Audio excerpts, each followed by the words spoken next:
Welcome back to another episode of the Six Figure Creative Podcast. I am your host, Brian Hood. I'm here with my big, bald, beautiful co-host, Christopher J. Graham. Chris, how are you doing today, my buddy? I'm good. It just occurred to me that I probably should make it clear to everyone that every time you do the intro, I do a little dance over here. Yeah, but it's totally silent. Nobody can see it. It's his happy dance. He just does it. That's what it's a little bonus for the YouTube subscribers who watch this podcast on YouTube, which is like probably less than 10% of our listeners, but that's fine. Chris, Happy New Year, my dude.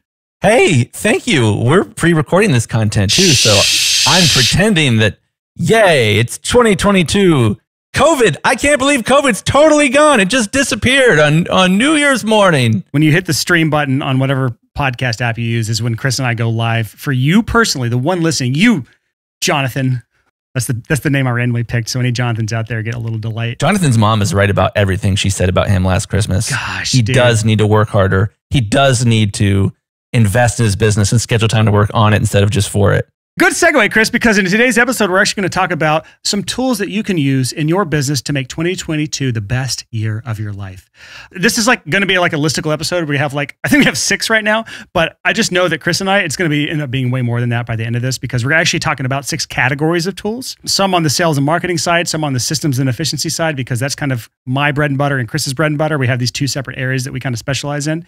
And also, because we're talking about systems, I get to say some brand names. Oh my God. So this is the battle. Like we're no longer just specializing in the audio world completely. Like we're branching out as 6-figure creative instead of the 6-figure home studio.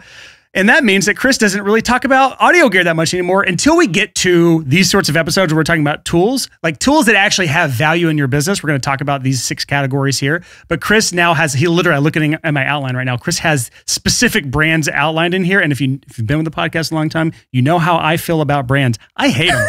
I don't give a damn about the brand. I care about results. I care about not procrastination by gear. But let's just do it. But Brian, what? A brand delivers results. That is, in fact, the brand promise of every company since the dawn of time. Every single brand I see that you listed here, there's a cheaper, better alternative in my mind that will get the job done. And we'll argue about it later on. Let's just save it for the we'll save the conversation for later. All right. So first one I want to talk about today on our list today is it's actually kind of a tie between the two. It's actually not a marketing or sales, even though it's in my column here. It's a collaboration platform. And we're going to talk about project management systems, right? It's not fun, it's not sexy, but this is one that I'm actually excited about because I leave for my retreat that I'm doing next week, my own getaway retreat. So it's planning for the next year. I'm so confused about our timelines right now because I don't know if is it 2022 or you haven't been on the retreat yet or what's happening. That's right. I just got back from my retreat. That's what I'm going to say. And I got to plan all this stuff out. Okay, here's the deal. Let me bring us back home here. My system, my collaboration with my team, with my clients, and all the things I have going on are spread over a bunch of different places. Just to give you a full rundown of what I'm doing, and this piggybacks off of last week's episode, by the way, of the overwhelm. I have things in Trello. I have things in Teamwork. I have things in Notion. I have things in an app called Todoist. Wait, you're using all those apps to manage everything? I am using all those apps in much different ways. Oh, and Evernote. All these apps are doing different things completely. And the reason is they specialize, they're really good at one thing, and I use that app for that one thing. So what I'm doing in 2022 is I'm doing one app to rule them all, to take away, I believe this is actually ClickUp's. Yes. Okay. Thank God. I was thinking of how am I going to talk him into doing all of these things in just ClickUp? That's the tool. That's the first tool we're on our list today. And we're going to talk about this because this is what I'm excited about. I get the affiliate link though, right? Because I told you about ClickUp. I might use your affiliate link. I don't know. You did not tell me about it. I've known about this for 4 years. They just have finally got to a place where I feel like they're worth reassessing because they just took 600 million in funding or 400 million in funding. Anyways, let me get to the basis of this and why this is relevant for our audience. As business owners, we have to spin a lot of plates or juggle balls if you listen to last week's episode, and we have so many things going on. And the more places those plates live, the more you're going to drop those plates and break them and shatter them on the ground.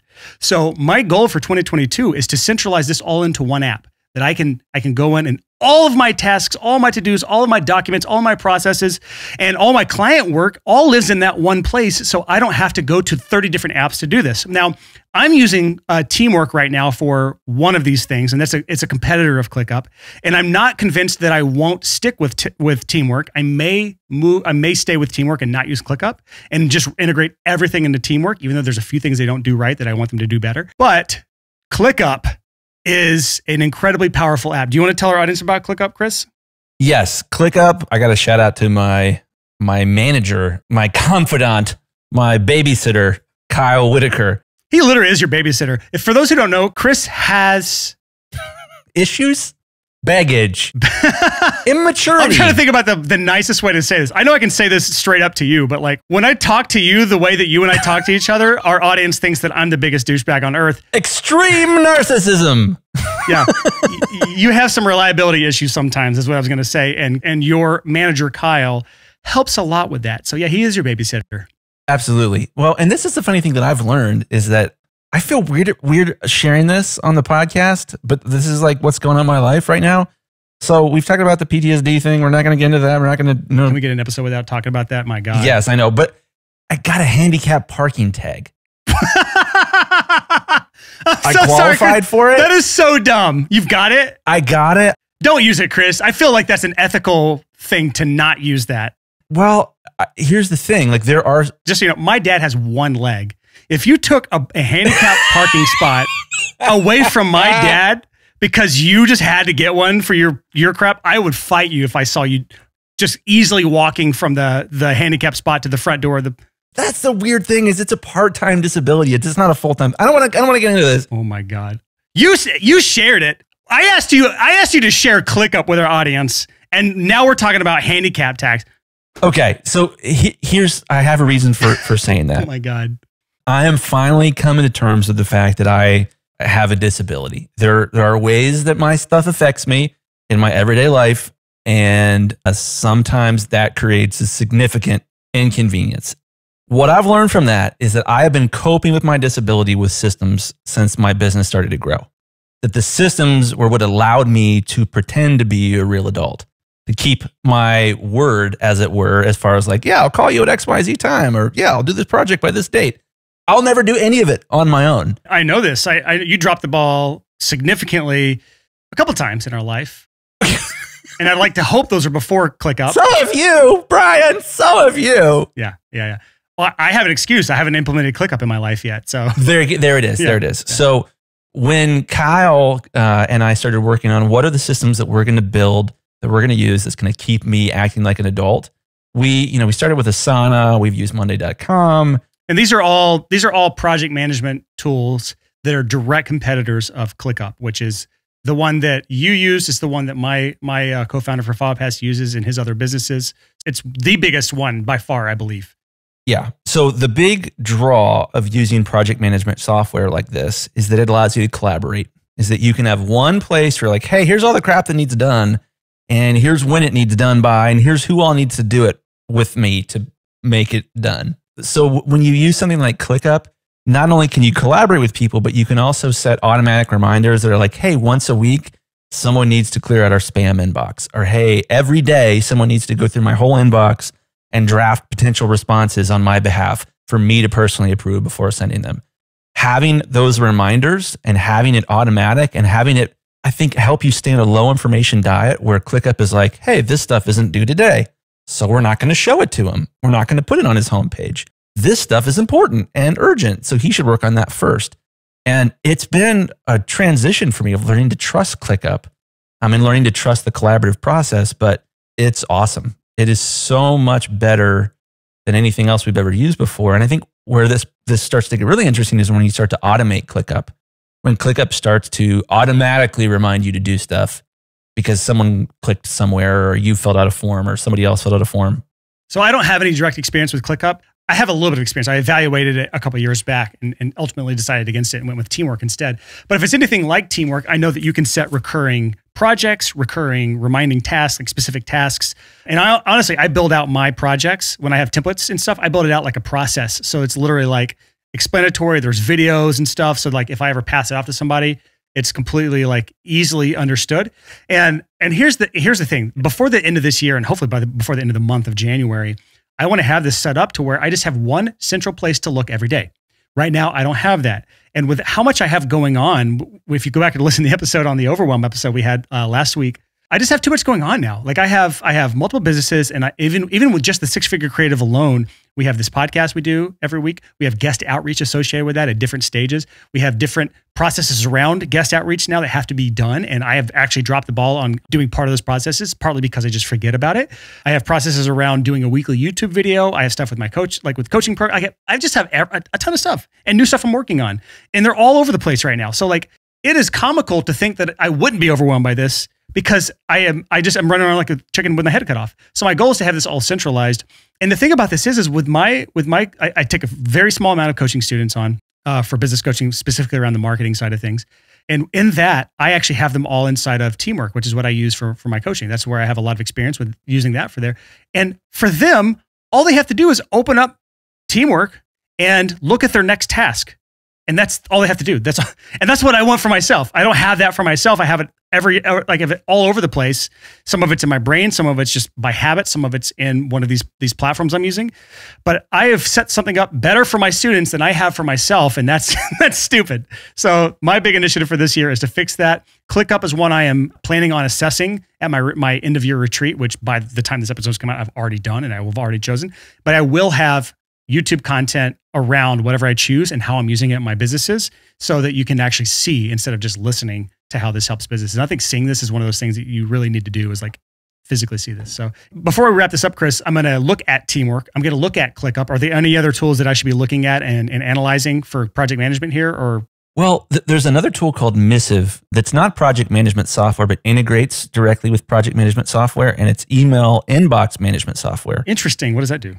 So if you're running a business by yourself and you're using OSX Mail, stop. Don't. It's the worst. It's absolutely. I've literally never used it. So you're so lucky. It's terrible, which breaks my heart because I'm an Apple fanboy. Same. I love everything Apple. Same. But when you've got one email application that you're using and you start to work with other people, like an assistant or a partner or whatever, like it's pretty complicated because you can't see over the other person's shoulder. You can't keep notes. You can't immediately see customer information that's related to the email that you're working on. Missive is great because it also integrates with project management software. So when you're going through your inbox, it can immediately link you to where you want to go in ClickUp or Trello or whatever you happen to be using for your project management software. So we really like Missive. We used to be on Help Scout, and Help Scout was awesome, but just didn't sync email as well and was a lot more expensive and we don't think as useful as Missive. So Missive is definitely worth checking out. Yeah, so I think Missive is good if you have like an assistant to kind of handle your email, which I know so many people struggle with that. But man, when I got rid of that, dude, templates, honestly, templates and just like general like ways to approach common problems, like FAQ stuff, those two things will get rid of like 80% of your inbox. And so the second you get that off your plate is the second you can start focusing on bigger and better things in your business. So that's it for collaboration software. I think that's enough to cap that conversation. What's next on our list, Chris? Okay, Brian, let's talk about speed tools. I have been all over speed tools over the course of the past couple of weeks. Is this a drug conversation?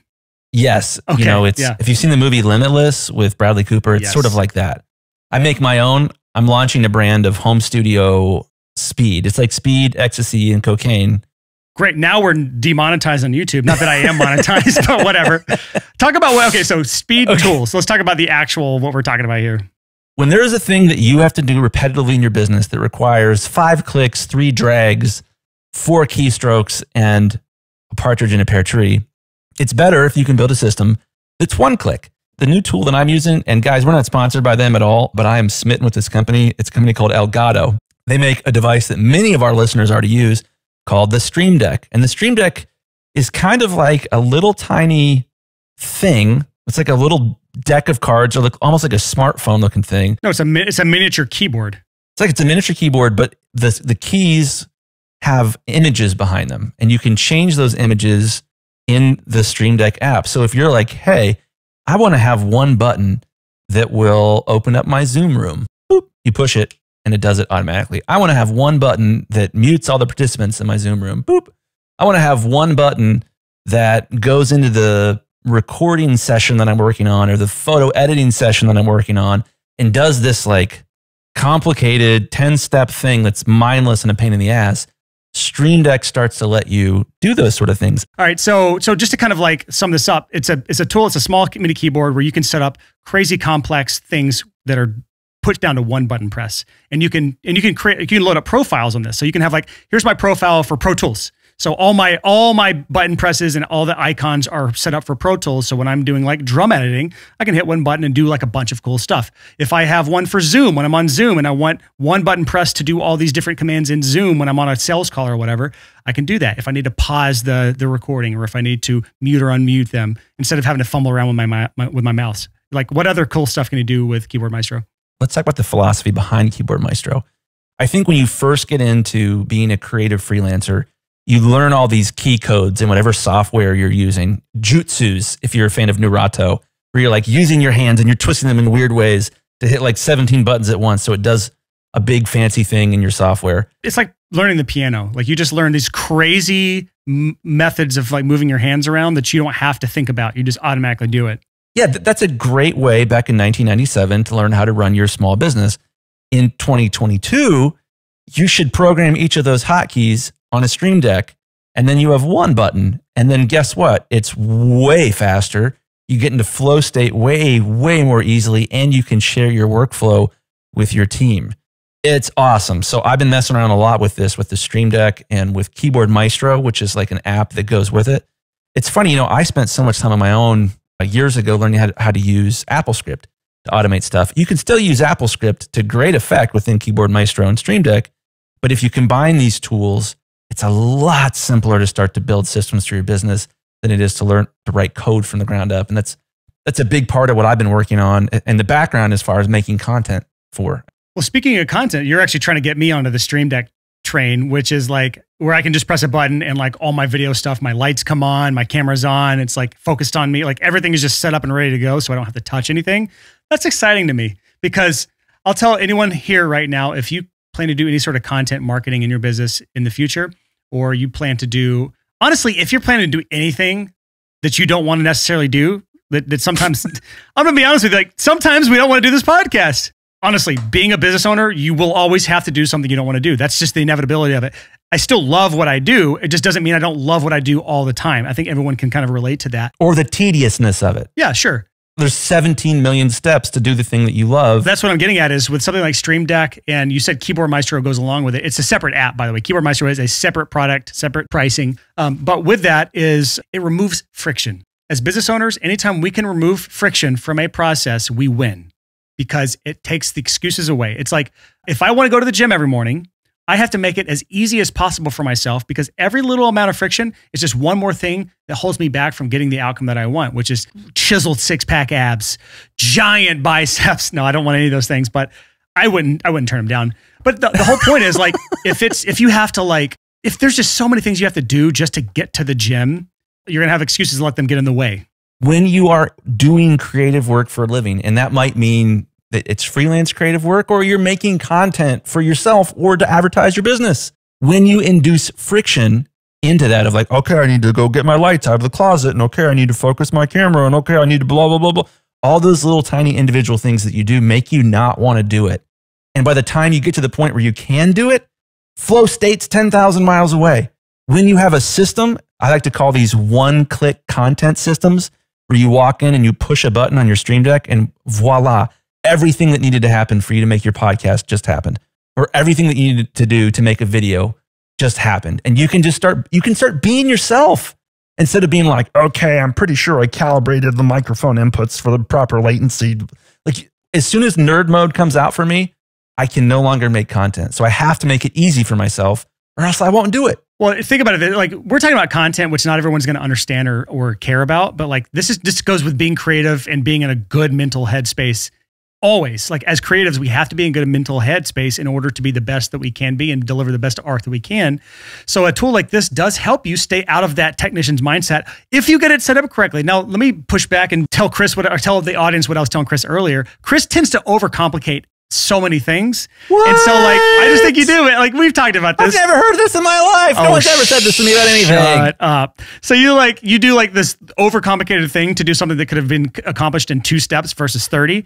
And so what happens is when that process or automation inevitably fails, now you're going into that stupid like left brain Enneagram 5 like technician mindset and out of creative mode, and you stay there because you're trying to troubleshoot this 30-step process. So there is some poison with this that I think our audience should be aware of, so they don't go in too deep. I'm not saying that it's not worth doing. I just think it's worth thinking about picking your times to work on this stuff. Well, and let me be shameless here. That is exactly what I'm working on as far as my coaching program behind the scenes, of trying to help people figure out what are the shortcuts when it comes to systems, so that you don't have to build an insane 30-step process using a bunch of code when you could do something much more simple than that.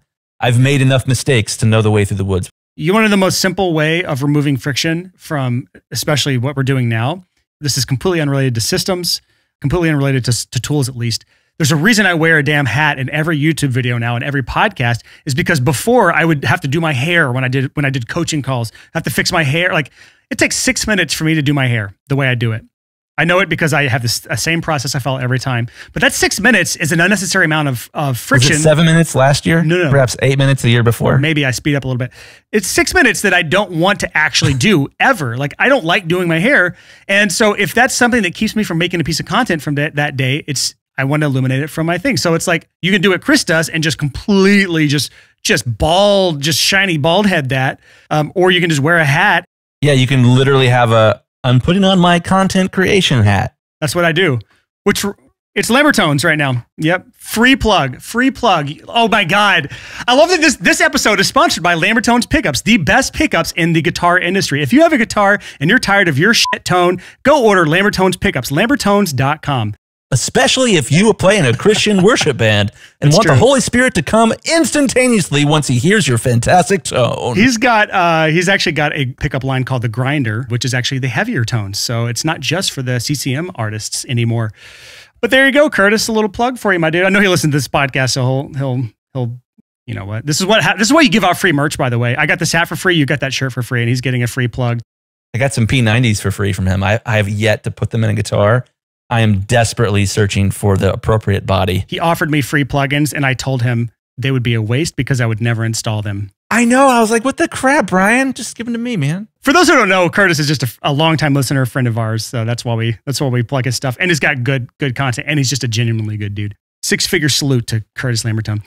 All right, let's go on to the next thing. So we talked about speed tools, specifically Streamdeck, Keyboard Maestro. We talked about collaboration tools, so centralizing everything so you, your team, your clients can collaborate in one central place. Let's talk about sales tools, because this is one that we have talked about many times on this podcast. We have an entire episode dedicated to this, but there is a reason we bring this up again and again and again, and I will say this forever. It's because we need to be reminded more than we need to be taught.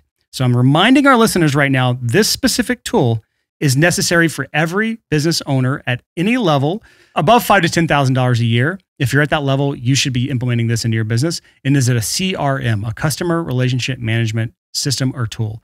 Now, there's two that we recommend, two that we've used, two that we switch back and forth on, which we'll talk about. And we're going to talk about both of these really quick. And we're probably not going to go too in depth with this because we talked about it so far. Let's just talk about, before we even talk about the specific tool, Chris, let's talk about why a CRM is so important. It's because we're not real grown-ups. Yeah, we're not real grown-ups. Like, you will not remember to follow up with that lead that reached out to you for pricing 6 months ago and seeing where they're at now. You will not remember to follow up with that person 12 times. I want you to follow up 12 times at least with anyone who's expressed interest in working with you. You can't do that manually you can maybe do it through a spreadsheet. You're going to forget. And if you get more than 10 leads in your pipeline, you're going to forget and you're not going to do it. Perfect example. And since we're already talking about brand names, I'm recording this podcast using an OC White Ultima mic stand, which is the most fantastic mic stand money can buy. It's what Joe Rogan uses, and it's only because I followed up with that company 12 times. Was it really 12? I reached out again and again and again because I've got a section for brand sponsorships in my CRM, and just like every once in a while, I'm like, hey, I'm just going to send a follow-up email to remind so that I'm consistent, and eventually it paid off. Let's talk about this for a second. So our audience, 12 times is the magic number. I think it's a good number to strive for when you're doing follow-ups. Yeah. And you can follow up in different ways. You don't just have to say like, hey, I'm following up. Like, you can have genuine like value add stuff that you're doing along in that follow-up sequence. That's why it's so good to have a follow-up process and you're not just winging it. It's great to have templates, and the templates don't have to be word for word used. They can just be like guides on things to say. Could be like a picture of your feet, like the 4th email that you send to a brand that you want to work with. Hey, I heard you had a foot fetish. Check these babies out. That got real weird, Chris. I'm gonna push against you real quick, Chris. How many you followed up 12 times for that stupid microphone stand? That was how much? How much are those? Like $130? They're like $400 a piece. Oh, okay, that's not bad. How many did you get? 2. Okay, you got 2. So you got $800 worth of gear on 12 follow-ups. In your own business, Chris, if you have a lead come in the door who's interested in working with you in some way, shape, or form, how many times do you follow up with those leads before you stop talking to them? You know, that's tricky. When it comes to trying to do a brand endorsement deal, like I'll keep following up again and again and again because it's literally just like checking back in. When it's like business coaching or building systems for people or mastering or whatever it happens to be, I tend to not be as aggressive with the follow-up. I still follow up, but it's more difficult to not come off as like I'm trying to use them or something like that. Oh, I love this conversation so much because you are our audience right now. You are literally our audience. And here's the point I'm getting at is Chris loves gear so much that he'll follow up 12 times for this stupid $400 like worth of stuff. He'll have thousands of dollars of leads in his pipeline that he won't follow up because he doesn't want to bother them. And this is like the biggest mindset issue as creatives that we have. We feel like we're bothering people. But dude, just build out a process where you have a really good system for following up where you're not being pushy. You don't have to be pushy every time you follow up. Like at the end of the day, I've never had an angry reply to a follow-up to a potential client. I have many times been thanked for following up because I've talked about this in the past before. I'll talk about it again. We have no idea what our clients are going through or our potential clients are going through. There's so many distractions in life. There's so many things pulling at their attention. And the reason they contacted us in the first place is because they have an end goal in mind. But the reason we follow up as freelancers, as creatives, is because we want our client to reach that end goal. Us showing up in their inbox time and time again over 60, 80, 90, 100 days for 12 plus follow-up emails is simply us trying to help them get to their end goal. And that's why I've only been thanked for following up that many times. I've never been abused. I've never had like an FU email from anybody for that. So think about that, Chris. I see your pondering face on right now. So one of the things that I've been learning, and this is silly, like I shouldn't be processing this real time on a podcast because this is like brand stuff for me. But what I've been learning as I've been helping people build systems for their businesses is that the systems really aren't the thing. Overwhelm is the thing. They get overwhelmed in their business and they want automation and systems to help them not have that happen so often, like we talked about last week. So I think in regards to me being more comfortable with more follow-up, with being more consistent, with being more aggressive, that's a lot easier if I'm thinking about the outcome that I'm trying to help deliver people, which is that you're not overwhelmed sometimes. Yeah, but it's not just you with like the systems building stuff. This is like anyone listening right now. Our potential clients came to us for a specific outcome in mind, whether that is a new album production, whether that is a new music video, whether that is pictures of their feet. Pictures of their feet as you're a foot photographer. If that's your niche, I'm not going to judge you. But there's an outcome in mind that they had. They wanted black and white photos of their feet to share to their circle of friends who love feet. This is really a weird thing that we're talking about. I feel like you're being judgmental. I don't think you should be judgmental for someone whose photography niche is feet until you've walked a mile in their shoes. Zing. Where was I going with this? What was the last thing you told me about? God, we're never getting out of this. This is going to be the worst episode of all time. Okay. I know. When we have our clients' best interest in mind at the end of the day, doesn't mean we can't also make money off of that. Like as a service provider, we're providing a service or an outcome to somebody.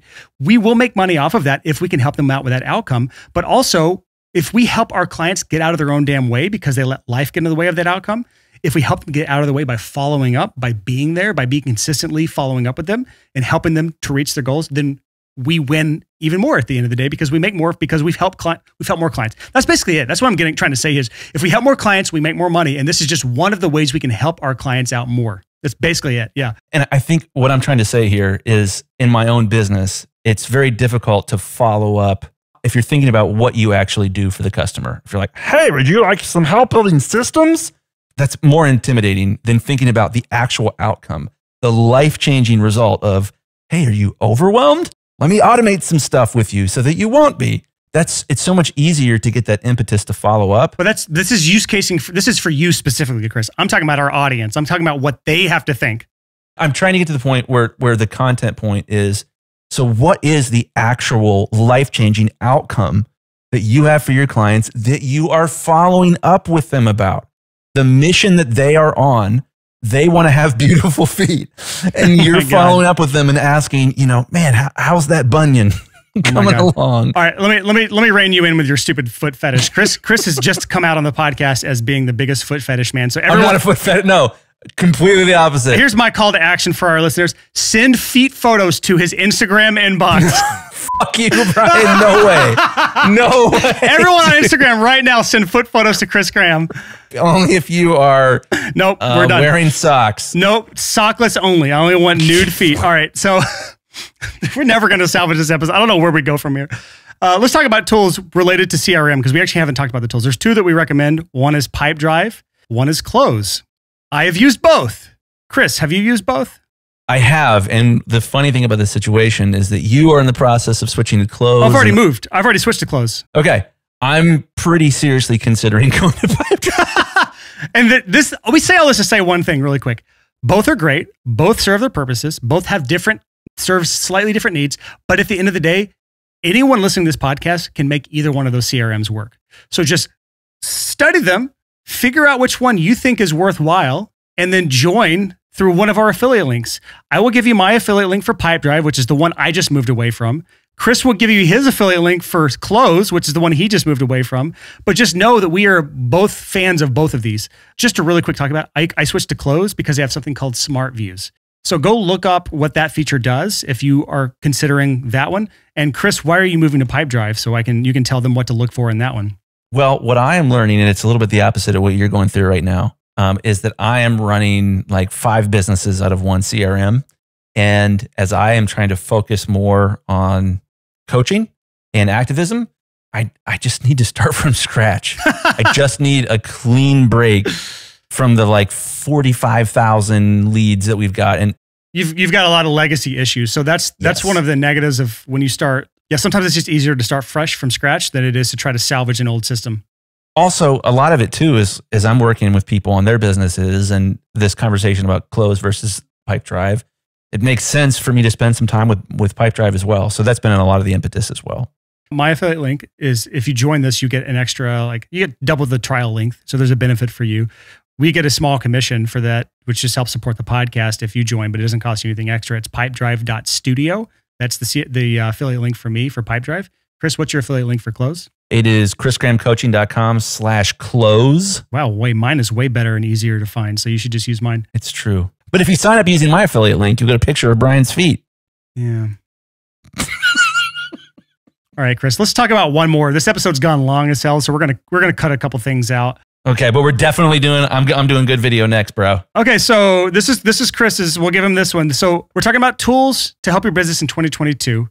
Chris wants so bad to talk about tools for good video. And before you turn this episode off or whatever, there's actually a really good angle to this. And I'm going to fight Chris on a lot of these things. So just prepared for a fun episode of me just pooping on Chris. But there is some validation that I'm going to also toss this way. Chris, give us a reason why investing in good tools for video is important. And then we'll actually get into the specifics of the tool suggestions that we have. Absolutely. In 1985, the most important thing you could own for your business was a suit. It was like good shoes, a suit, a briefcase. You needed to look sharp because it was the first impression that you made. In 2022, the first impression that you make is probably your Zoom video call. Your Zoom video quality is an enormous indicator about who you are and what you're all about. If you've got a dark room and your webcam is on your laptop and it's going up your nose, that's not a good look, guys. I have a freelancer that I work with, and our video calls are exactly that. Fortunately, he's really good at what he does, so I don't necessarily care. But it does not help that his laptop's on the desk staring up his nostrils with like a bad grainy lighting scenario. So let's talk about, I understand this. Like in 2020, everything was done through Zoom. We're over it, but that doesn't mean it's really changing much in the future because I think some things are just moving online. But one of the big things that I've been pushing for people to do is do discovery calls on the phone or on Zoom. Zoom is even better. And if you're doing client calls, before they've ever hired you or even as they're working with you, you want to appear as professional, as collected, as high value as possible. And to do that on a low resolution, grainy laptop camera with a terrible microphone and bad lighting, you can't have that and then go to try to charge somebody $5,000 for a service. Like, to me, it goes hand in hand with high value. perfect example of that is last year, my family went to an Italian restaurant here in town called Buca di Beppo. It used to be an amazing restaurant. But when we went to Buca di Beppo, there's like dirt all over the paint. And like where people had repeatedly touched the same part of the wall, there's like a big dirt stain. I mean, we're talking chunked on stuff. When you walk into a restaurant and you see that lack of care, it makes you wonder, or it should make you wonder, what the care is like in the kitchen. Is it like, oh, the dining room is filthy and the kitchen is spick and span? I doubt it. So when you are in business, when you have a brand, you're trying to present I'm consistently excellent. That's what you're trying to communicate. So there's a quote that I love about that. It says, how you do one thing is how you do everything. Pairing it up with just like how you brush your teeth is how you run your business. People who like zoom through it really quickly to get it over with are the same people that cut corners in their business. It's like people who actually take time and brush their teeth the correct way, and they do quadrants in their mouth. They're very like systemized approach to brushing teeth, which I do. They run their business the same way. That's not a universal truth, but there is some truth to that statement of the way you do one thing is the way you do everything. And I just love thinking through, like, even when someone's not looking at what I'm doing, be excellent at it, because that carries over into just what is our own view on how we do things as a person in anything. Gotcha. Yeah, I totally agree. And a video call where you are trying to create a human relationship over the internet using video, and you're using the crappy MacBook Pro stock 720p piece of crap camera. The old MacBook Pro. The new ones are awesome, by the way. I have the new MacBook. The microphone and the camera are both incredibly good for what they are. Just stack that puppy up so it's eye level. Well, let's talk about some tools that can help you put your best foot forward when you're doing video calls, whether that's for sales or for collaboration or whatever it happens to be. The first thing that I would recommend, and this is a company that I've worked with. They've given me some free stuff in the past. Full disclosure, fellas. But I bought this, and it is the Amarand 100X. And it's just a really, really cheap but fantastic video light. And on top of that, I have a softbox. It's the Softbox SE. And it's huge. And when you see this online, you're not going to want to buy it. But if you put it in your studio and you turn the light on, or you look at the video that you can see right now, I look pretty-ish, prettier than I typically would, because this light makes every camera 1,000 times better.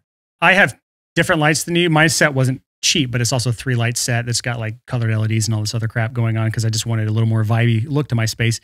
But it looks a lot different than yours. Part of it's the camera, but whatever. But at the end of the day, here's the thing. Like, the lighting is, in most cases, more important than the camera, assuming the resolution is there at least. Like, you're not going to do a whole lot with a 720 camera, but with 1080p and good lighting, you can make just about anything work.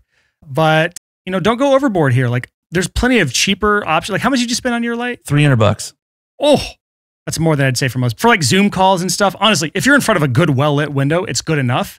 But I also think there's something that goes along with this that we didn't talk about, and that is actually putting time, effort, and energy into what's behind you too. Because that's like 90% of the screen is not actually you, it's what's behind you.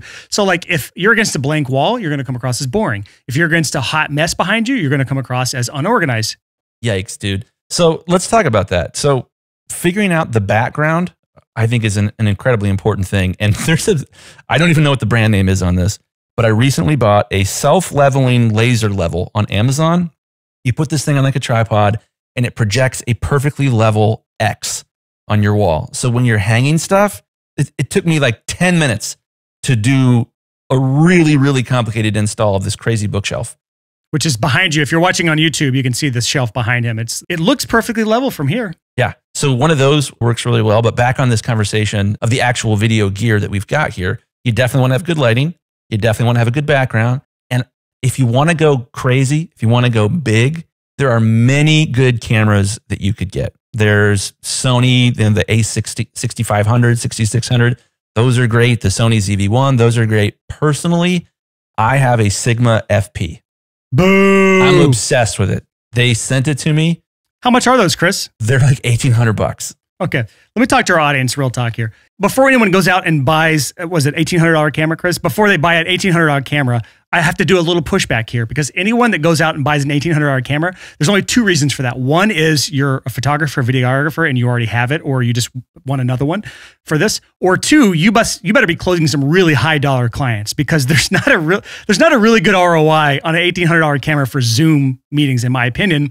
When you're talking about the 80-20 principle, this to me, it's like 96-4. To me, it's like 96% of the results from 4% of the cost. What is 4% of 1,800? And just see how close I am. It is $72, which is actually about the price of one of the decent 1080p Logitech cameras. I have one. The only requirement that I have is it has some sort of manual setting controls. The Logitechs do. Most don't. And there's actually another app called Camo for iPhone where you can actually just set up your iPhone as a webcam. And does a pretty good job. There's some drawbacks of that. What I talked about friction earlier, where you have to set up your phone every time you get on a call. Not ideal if you do a lot of calls. But at the end of the day, like for under $100, you can get 95% of the way there. Maybe not 95%, maybe 85% of the way there. It's better than most. Like when we talk about that really low grainy quality where the camera's like faced up your nose, for under $100, you can get a camera that is positioned right at eye level or just above, that is picking up the light right with the good lighting that you purchased, and you can get a really good result just off of that.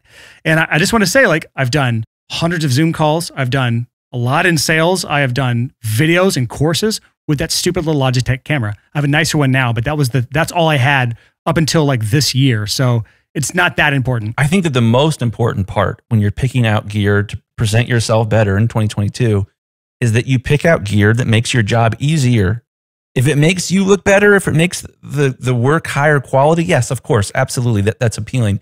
But if it's something that you have to fiddle with endlessly, it's not worth it because it sucks up a bunch of time. So you mean like every time we get on a call and I have to remind you to turn your autofocus off so you're not out of focus? Touche. I guess what I'm trying to say is I come from a photography background. I love photography, and it's been a big part of my life on and off for a long time. And when I'm sitting down to figure out a Zoom call or to figure out making content for the business, the color is I'm always messing with lighting and color. And what I have found with this is, I'm not saying it's the best or it's the only option or everything else stinks. That's not what I'm saying at all. But with the Amaran 100X, with the Softbox SE, I never have to worry about lighting. With the Sigma FP, so long as I'm in manual focus mode, which I should be, I often forget about it. Manual focus, I think, makes the most sense because it's not as distracting as autofocus. Just set it to where... And anyone who saw one of our like past episodes where Chris was like, before you got the lighting, before you turn off autofocus, it was just like low light, hot mess of just out of focus. If you follow us on TikTok, which you should, there's some clips of that on there where you're really out of focus. If you'd like to see lower quality video of me, please go to TikTok right now. Yes. It's a good pitch. Anyways, yeah, so I love the Sigma FP. It's got detachable lenses and it is the world's fanciest webcam because you don't need any drivers. You just plug it into your computer and it turns on as a webcam. Also, they gave it to me for free. I'm obligated to say that. if everyone in our audience got a free $1,800 camera, I would say, yes, plug it in and use it as a webcam. That's fine. But for everyone else out there, like, just get what works and move on. Like, I have done hundreds and hundreds of thousands of dollars with a webcam of lower quality. So I'm just going to say, like, you can get a lot done with a little is all I'm trying to say here. Chris always errs on the side of extremes when it comes to gear. And I always, actually, you're on the extreme pro gear side. I'm actually on the extreme anti-gear side. And honestly, the compromise is somewhere probably in the middle. Like, I should probably care a little bit more about gear. Like, I do have a YouTube channel and I could probably up the production value and it would probably get me a few more subscribers and people to take me more seriously. Well, and I have been trying to talk you into these lights. Like, I really think for $300 to just look freaking amazing. But my thing is, I've set a goal for myself. I have a certain amount of things that I'm going to do with what I have before I allow myself to get too swept up into the gear. And I think that's a good, healthy approach to it, which is like, do what you have with what you can with what you have. And then when you feel like you are truly limited by the gear that you have, then it's time to upgrade, which is honestly, it's another episode and conversation in and of itself. And it's one of those things that we need to be reminded of constantly because it's easy to get swept into the gear and tool conversation. But hopefully this episode gave you some good takeaways on things that you can implement into your business in 2022 and beyond. And anything else to wrap this episode up, Chris? Yeah, you know, I think just as a whole, when you look at 2022 and you think about what tools that you want to start using in 2022, it is really easy to get caught up in I want the tools that can do the most, rather than I want the tools that will make my job easier so that I will be smarter and more creative.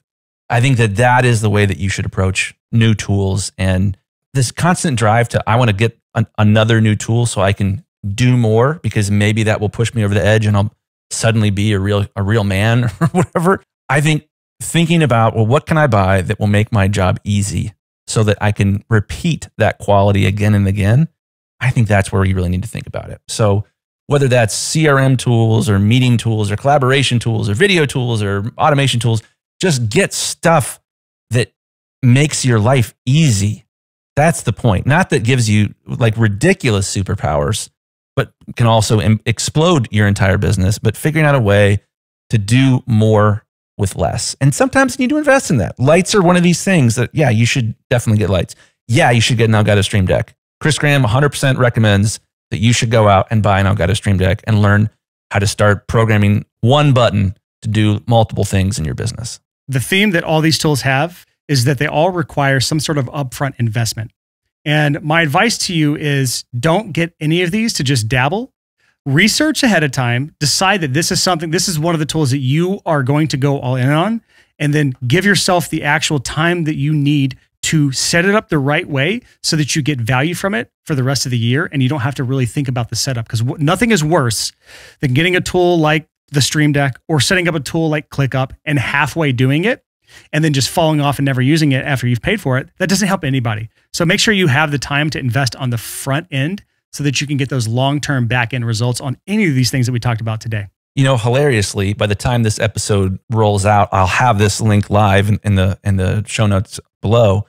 But if you guys want to see how our new podcast system works with the Stream Deck, click in the link below. And that way you can see my video quality, the lights, and how we're using Stream Deck, so that when I show up to podcast with Brian, I hit one button and everything automatically gets set up the way that we want it to, so that we can focus on making you guys good podcast episodes and not on nerd stuff.